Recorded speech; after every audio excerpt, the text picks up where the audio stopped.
प्यारी सौतेली माँ।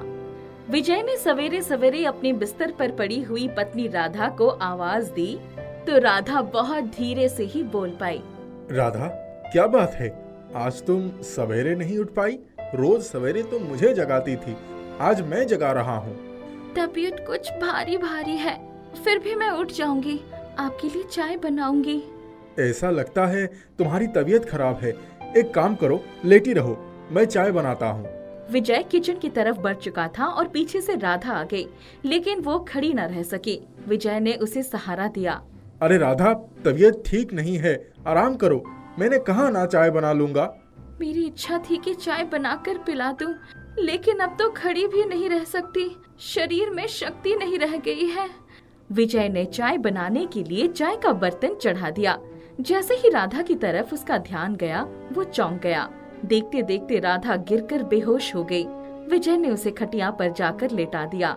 विजय का बेटा प्रतीक भी वहाँ आ गया। क्या हुआ मम्मी को? ये कुछ बोल क्यों नहीं रही है?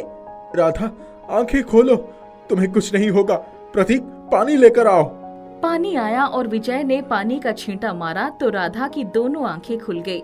वो किसी तरह बोलने का प्रयास कर रही थी। प्रतीक के पापा, अपना और मेरे लाल का ध्यान रखिएगा। आपको माँ की भी भूमिका निभानी पड़ेगी। मेरा प्रतीक। राधा के मुंह से इसके बाद शब्द नहीं निकले और उसने सदा के लिए आंखें बंद कर ली। विजय और प्रतीक के ऊपर दुखों का पहाड़ टूट पड़ा। देवी स्वरूपा राधा को खोकर वे दोनों तड़पने लगे। राधा, हमें छोड़कर मत जाओ, तुम हमारी जिंदगी हो। माँ, आंखें खोलो। मैं अब आपको कभी परेशान नहीं करूँगा। जैसा कहोगी वैसा करूँगा। इधर उधर कहीं भी नहीं भटकूंगा। दोनों बाप बेटे रोकर पागल हो रहे थे। गांव के लोगों ने उन्हें सांत्वना दी। राधा के जाने के बाद पूरा घर अस्त व्यस्त हो गया। घर की सारी रौनक ही चली गई।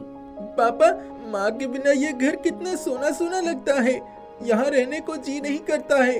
इस घर को बेच दीजिए, हम दूसरी जगह जाकर रहेंगे। हाँ बेटा, सही कह रहे हो। तुम्हारे मम्मी के बिना ये घर हमें काटने को दौड़ता है। मेरा भी दिल उब गया है। बेटा, खाना खा लो। मुझे भूख नहीं है। कई बार दोनों बाप बेटे बिना भोजन किए सिर्फ फल खाकर सो जाते थे। जिंदगी पूरी तरह से अस्त व्यस्त हो गई थी। उनके रिश्तेदारों ने जोर देकर विजय की शादी करवानी चाहिए, लेकिन विजय तैयार ना हुआ। मेरी राधा एक देवी थी। मुझसे ही कोई बड़ा पाप हुआ था जो उसका साथ छूट गया। यदि मैंने दूसरी शादी कर ली तो सौतेली माँ मेरे प्रतीक के साथ ना जाने क्या सलूक करेगी। राधा की भी इच्छा थी कि मैं प्रतीक का पूरा ध्यान रखूं। देखो बेटा, हाथ की पांचों उंगलियां समान नहीं होती। जिस लड़की के बारे में मैं तुम्हें बता रहा हूँ उसे मैं बचपन से जानता हूँ। वो प्रतीक का और तुम्हारा पूरा ध्यान रखेगी। वो बहुत गरीब में पली है। उसने बहुत दुख झेले हैं। तुम्हारे साथ उसकी दुनिया संवर जाएगी और तुम दोनों की जिंदगी भी संभल जाएगी। अंत में विजय विवाह के लिए तैयार हो गया और उसकी नई धर्मपत्नी श्रद्धा घर में आ गई। श्रद्धा के आने के साथ ही घर का नक्शा बदलने लगा। वही घर जो भूत का डेरा बना हुआ था अब अच्छा दिखने लगा। सारी चीजें सलीके से लग गई। सवेरे का नाश्ता, दोपहर और रात का स्वादिष्ट भोजन मिलने लगा। विजय ने श्रद्धा को पत्नी के रूप में स्वीकार कर लिया था, लेकिन प्रतीक ने उसे माँ का दर्जा नहीं दिया था। वो कटा कटा रहता था। एक दिन श्रद्धा ने पूरी कचौरी सब्जी के साथ स्वादिष्ट खीर बनाई। विजय और प्रतीक खाने के लिए बैठ गए। श्रद्धा, तुमने बहुत अच्छा खाना बनाया है। खीर तो लाजवाब है। मेरी मम्मी बहुत अच्छा खीर बनाती थी। वैसी खीर कोई नहीं बना सकता। मैंने सुना है दीदी देवी स्वरूप थी। मैं देवी की बराबरी कैसे कर सकती हूँ? इतना अच्छा भोजन तो मैं नहीं बना पाऊंगी। फिर भी मैं कोशिश करूंगी कि आप लोगों को अच्छे से अच्छा खाना खिला सकूं। प्रतीक बेटा, थोड़ी सी खीर और ले लो, थोड़ी घी भी ले लो, बहुत कमजोर हो गए हो। विजय और प्रतीक श्रद्धा के व्यवहार से संतुष्ट रहने लगे थे। एक दिन प्रतीक बीमार पड़ गया। डॉक्टर ने दवाई दी, लेकिन रात में श्रद्धा माँ प्रतीक के सिरहाने बैठी ही रही। वो अपने बेटे के प्रति पूरी तरह से समर्पित थी। सवेरे जब प्रतीक की आंखें खुली तो वो चौंक गया। उसके मुख से अनायास निकल गया, मम्मी, आप रात भर सोई नहीं? मुझे तो आराम मिल गया था। आपको सो जाना चाहिए था। पहली बार बेटे के मुंह से मम्मी सुनकर श्रद्धा निहाल हो गई थी। बेटा, जब मैंने तुम्हें रात में करवट बदलते देखा तो मुझसे रहा न गया। मेरी आंखों से तो नींद ही भाग गई थी। मुझे ऐसा लगा कि मेरे सोने के बाद मेरे लाल को कोई तकलीफ ना हो जाए, इसलिए मैं लगातार तुम्हारे सिरहाने बैठी रही। तुम्हारी नींद जब भी खुलती मैं तुम्हें सुला देती। विजय और प्रतीक की दुनिया बदल गई थी। श्रद्धा ने पूरा घर संभाल लिया था। एक दिन प्रतीक की तबीयत ज्यादा खराब हो गई। उसे अस्पताल ले जाया गया। डॉक्टरों ने इलाज शुरू किया तो पता चला किडनी काम नहीं कर पा रही है। विजय और श्रद्धा को बड़ा धक्का लगा।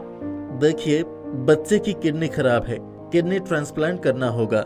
डॉक्टर साहब, क्या कोई ऐसा इलाज है कि इसकी किडनी ठीक हो जाए? दूसरा कोई रास्ता नजर नहीं आ रहा है। आपके रिश्तेदारों में यदि किसी की किडनी इससे मैच हो जाए तो वो डोनेट कर दे तो बात बन सकती है। अब तो कुछ भी हो जाए, अपने बेटे के लिए मैं किसी भी तरह से किडनी का इंतजाम करूंगा। डॉक्टर साहब, मेरे किडनी की जांच कर लीजिए।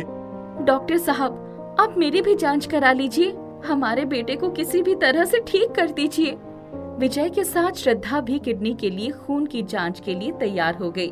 तो विजय और प्रतीक दोनों को आश्चर्य हुआ। विजय का ब्लड ग्रुप मैच नहीं हुआ, लेकिन श्रद्धा का खून मैच कर गया। विजय, आपका तो नहीं, लेकिन बच्चे की माँ का ब्लड ग्रुप मैच हो गया है। अक्सर माँ बाप में से किसी न किसी की मैच तो मिल ही जाती है। डॉक्टर साहब, मेरी पत्नी श्रद्धा मेरे बेटे की सगी माँ नहीं है, लेकिन सगी माँ से कम भी नहीं है।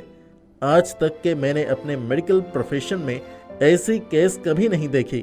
सगी माँ तैयार हो जाती है, लेकिन आप भाग्यवान हो जो आपको ऐसी धर्मपत्नी मिली है। हम लोग इनका इंटरव्यू लेंगे, इसके बाद आगे की कार्रवाई की जाएगी। श्रद्धा के भाई ने श्रद्धा को अकेले में समझाया और किडनी देने से मना किया। देखो दीदी, किडनी देने में जान का भी खतरा होता है। मैं तुम्हें ये रिस्क लेने नहीं दूंगा। प्रतीक मेरा बेटा है, इसकी जान बचाना मेरा कर्तव्य है। मेरे बेटे को बचाने के लिए मैं अपनी जान की भी बाजी लगाने के लिए तैयार हूँ। मम्मी, आपके सामने लंबी जिंदगी पड़ी है, आप ये खतरा मोल मत लीजिए। पापा कोई दूसरा डोनर ढूंढ लेंगे, तब तक मेरा इलाज चलता रहेगा। मेरे लाल के सामने मेरी जिंदगी का मोल कुछ भी नहीं है। यदि तुम्हारी सलामती के लिए मुझे जान भी देनी पड़े तो मैं हंसकर देने के लिए तैयार हूँ। ये सुनकर प्रतीक की आंखों में आंसू आ गया। मम्मी का ऐसा त्याग उसकी परिकल्पना से परे था। डॉक्टर ने श्रद्धा का इंटरव्यू लिया और सुनिश्चित हो गए कि अब किडनी ट्रांसप्लांट हो सकता है। तारीख निश्चित कर दी गई। इस बीच प्रतीक का इलाज चल ही रहा था। किडनी ट्रांसप्लांट ऑपरेशन का दिन आ गया। सारी तैयारी हो गई थी। माँ बेटे दोनों को ऑपरेशन थिएटर में ले जाया गया। ऑपरेशन थिएटर के बाहर विजय बैठे हुए थे। अचानक एक बड़े डॉक्टर ऑपरेशन थिएटर में पहुंच गए। उन्होंने ऑपरेशन के लिए रोक लगा दी। अब किडनी ट्रांसप्लांट नहीं होगा। सर, सारी तैयारियां हो चुकी हैं, अब आप क्यों रोक रहे हैं? अब उसकी जरूरत भी नहीं है। प्रतीक की अपनी किडनी ही आगे काम आएगी। एक स्पेशल रिपोर्ट आई है जिसमें पाया गया कि प्रतीक की किडनी पूरी तरह से काम कर सकती है। कुछ समय के इलाज के बाद प्रतीक सामान्य जीवन जीने लगेगा। उसकी किडनी पूरी तरह फिट और फाइन हो जाएगी। ये तो बड़ी खुशी की बात है सर। उसके बाद प्रतीक और उसकी मम्मी को बाहर ले जाया गया। विजय ने सुना तो खुशी से झूम उठे। प्रतीक का इलाज होने लगा। प्रतीक कुछ दिनों के बाद पूरा ठीक हो गया। विजय और प्रतीक की खुशी का भी ठिकाना न रहा। प्रतीक को नए जीवन के साथ साथ एक ममतामयी त्यागी देवी माँ मिल गई थी। विजय और प्रतीक दोनों का सर श्रद्धा के सामने श्रद्धा से झुक गया। तीनों गले मिलकर अनुपम सुख की अनुभूति में डूब गए।